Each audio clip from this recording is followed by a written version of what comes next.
يقول الدكتور عبد الرزاق فليح العيسوي: بإرادتك المنتصرة ستنتصر، صادق ورافق إرادتك، جربها فلن تخسر. عنوان القصة: البطاطا والبيض والقهوة. في أحد الأيام شكت فتاة لوالدها ما تعانيه من مشقات الحياة.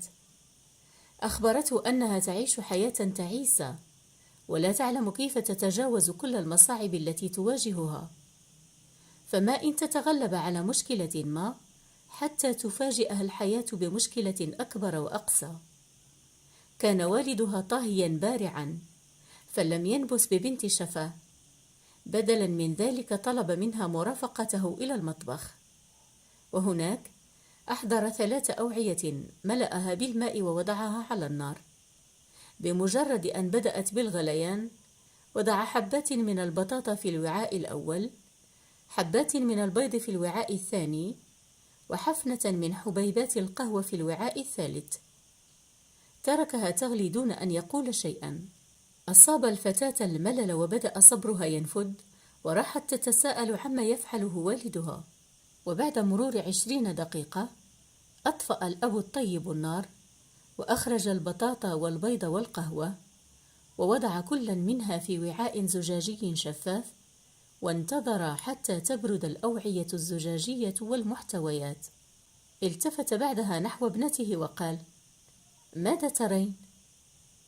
بطاطا وبيض وقهوة، أجابت مستغربة. القي نظرة أدق، قال الأب.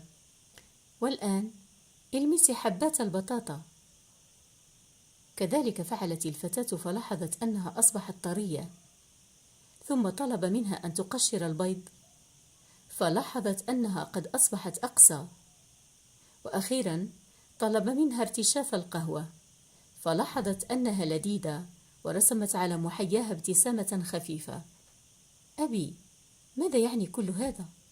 سألت الفتاة في عجب. وهنا شرح الأب قائلا: كل من البطاطا والبيض والقهوة واجهت نفس الظروف، الماء المغلي الساخن، لكن كل منها أظهر رد فعل مختلف.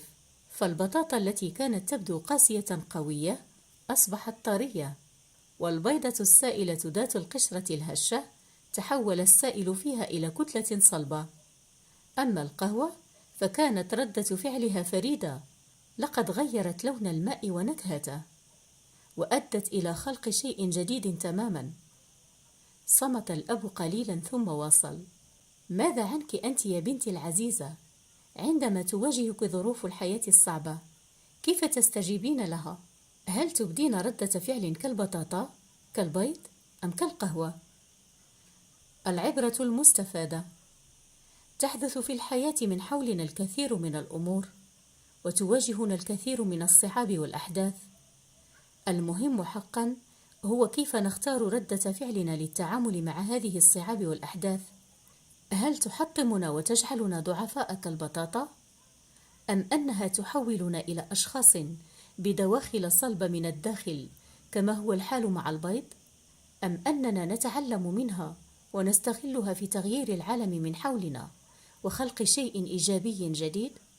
أقولها لك بكل ثقة: اقترب من نفسك بصدق، اقترب أكثر، ستجد أن في داخلك ومعك ولك طاقات إرادتك المنتصرة. ولنتذكر إن الإرادة ممارسة وليست أحلاما وأوهاما وأمنيات. كن لها تكن لك، فزمن الحياة لا ينتظر التأجيل، والعمر في هذه الدنيا يوهب لنا لمرة واحدة. نعم، لمرة واحدة.